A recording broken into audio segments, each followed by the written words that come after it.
Welcome back to the channel. Thanks for watching.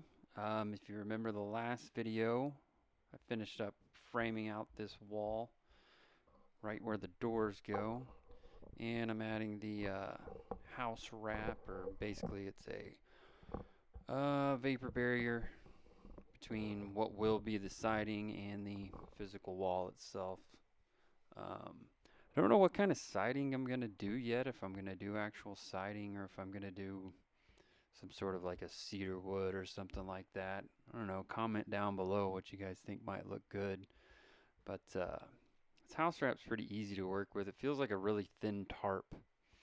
It's easy to cut as long as your blade is pretty sharp. Just get a straight edge. I mean, it doesn't have to be that straight. It's not like it's any sort of wood material. You can always just kind of cut it to fit. But anyway, it's pretty easy to use by yourself as long as it's not too windy. I want to leave kind of an overlap at the bottom. Work from the bottom up, because any of this, kind of like roofing, you get water, moisture, whatever in there. You want it to run down and run over the next piece. So you want to overlap, work from the bottom up and overlap them just a little bit so it'll run down and not into the wood or something like that. Stuff's kind of expensive, I think, but at least it's easy to work with. Obviously, I got it at the Home Depot. Can't read. But anyhow, oh, and there's the other half. Wife making her first appearance in the videos. Isn't she cute? So anyway, continue with this, and I'm using these nails that are specific for this. Basically, it's just a 1-inch nail with like a plastic collar that holds this up. I guess I could have used staples, but whatever. I don't really like staples, and they tend to kind of get everywhere, and they're tiny, end up in tractor tires, cost you tons of money. But anyway, taping the joints here with the Tyvek tape, house wrap tape. Stuff's pretty sticky. I kind of like it. But again, it's just kind of creating another layer to keep moisture off of that wood. I don't know how much moisture really gets produced, especially in these container home builds and things like that, but any little bit of it will kill that OSB that's behind it. And this is just window flashing. Nothing special there really. Every home improvement store has window flashing. Buy it off Amazon, whatever. But it's just basically a foil side and a sticky side. It's kind of like a tar paper. Put all that down there. Then we'll kind of cut it to fit. And again, work from the bottom up. Overlap the edges a little bit. That way, if you do get any water, it won't get into the wood, or it won't get behind things and cause you problems down the road. And then, fun part here, finally get to put a window in that's going to stay. So that is a 48-inch by 36-inch window. Forget the brand, but it's a fixed window, double paned, all that fun stuff. It's a pretty nice piece of glass. It's fairly inexpensive, I thought, but anyway. Windows are windows. And then here is the other one. You can see the one I just installed to the right. Just kind of test fitting this one. And again, I cut all these openings on the container a little bit larger, a little bit wider, so I could come back with the wood framing and put it on there, and windows will fit in real good. But I was just basically cutting the window frames, the wood part, getting it in there, and then dry fitting the window and making sure everything worked right. Being that these are going to open, this one and the one to the left there, this one, the kitchen window, these are sliders that'll open. Wanted to make sure everything was good to go before I went and actually put everything in and put all of the flashing in there and all of that. Just went a whole lot easier that way. That way, if I did need to change something, if I had to cut shims or something like that, I could do it and wasn't basically pot committed and put all the flashing in and then realized, oh, hey, wait, your opening's all jacked up. Windows are a lot. I don't know what happened with the camera here. It almost fell, I guess. It wouldn't be the first time the camera almost fell, but next day is me putting in more flashing tape for the window. I think this is that kitchen window that I was just doing. Yeah, it is. You can see the wood sitting inside the metal frame there. So you see the outside frame that I welded in. You can see the wood sitting there on the outside of it. A little proud of it, as we like to call it. So it's been working out really, really well. Doing it the way that I did it. I'm glad, obviously. It would have been a nightmare if I'd had to come back and actually cut some more metal or cut it out, or, you know, any sort of modification at this point is just going to be an absolute nightmare between the metal and the framing itself. But I got kind of lucky there. Planning, plan for things, work them through in your head, write them down. I go as far as to actually draw them out. I've got a cat making an appearance there between the ladder and the distance, of course.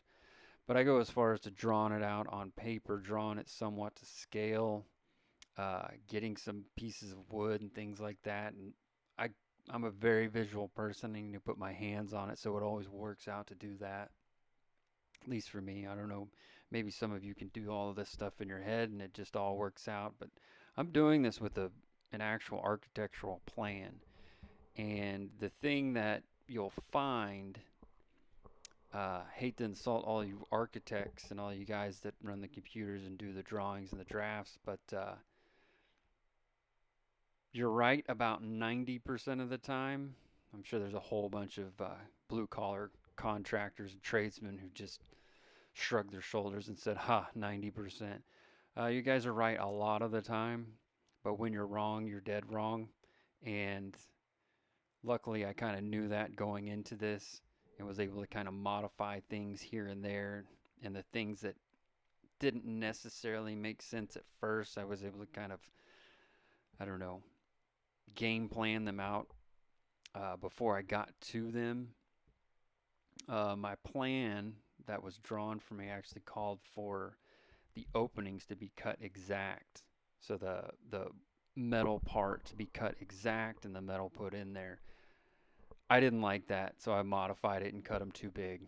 You know, it's so much easier to cut pieces of wood to fit strips, build it out, build left or right, whatever you have to do, than it is to come back and, oh man, your metal is an eighth of an inch too short, which is just a disaster at that point, and it's just a ton of work. Um, it's also really, really difficult to cut these openings perfectly in the container. And then, of course, as I talked about before, once you cut them, the skin side, that's not a structural side, that's just a skin. The metal skin of the container moves, and it moves a lot, especially when you get on some of the seams. You can see a seam here to the right hand side of the screen, that weld seam. When you get on that weld seam and cut something, you can see it move. You can see it with the naked eye. You don't even have to, you know, put a window or a frame or anything in it. You can see the thing, and you've got to pull that all back. So the plan's calling for you to cut it exactly. If you have an architect that, if you get a plan and that's the plan they give you, just be forewarned. You might want to cut them a little proud depending on what you're working with. If you work with an angle iron, you can do that. I've seen a lot of people work with the box metal frames. Good luck. Um, if you're that good, good on you. If you have a plasma cutter or something like that, more power to you, but I'm not that guy, obviously. If you've watched any of these videos, you know, I'm a rank amateur at best, and just kind of working my way through this as a one-man crew. So it's taken me a little longer than I thought it would, but it's been a big time learning process. And here I am caulking inside the windows. I'm not wanting to leave anything to chance, so I'm caulking everything. Uh, did the flashing on the bottom. I'm caulking the windows. I'm caulking the flashing.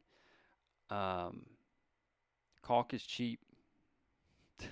What a pun. I need a shirt that says caulk is cheap. Maybe I'll create that and sell it. If you guys are interested in buying a stupid shirt that says caulk is cheap, I'll make it. But I had to cut some more pieces of flashing for the outside. Pretty easy. get a nice sharp blade, get a straight edge, and I would cut these in basically in pieces into 3 and cut them to length. Stuff cuts pretty easy for being a tar-based kind of product and sticky, but cuts out real easy. Obviously, get your fingers out of the way. But you can see now where I put all the screws to hold the window in. Now I'm putting that flashing paper, or I guess you call it flashing paper, and that's not paper, but putting those pieces of sticky flashing across it. Again, work from the bottom up, overlap the seams. Flashing's also cheap. It's not as cheap as caulk, but it is fairly inexpensive, and you'll be glad later on, I'm sure. I'm going to cut some strips as well to cover this flashing, just to kind of create another barrier, and then also that's going to be what I'm going to attach my trim to. But here I am caulking again against the flashing, between the flashing and the metal. I also caulked in between the flashing and the window. Again, caulk is really, really, really cheap. Why not do it? It's like grease on a tractor or something like that. And that's pretty much the end of this video. Thanks for watching. Been a lot of fun doing this, and I'll catch you guys next time. Peace.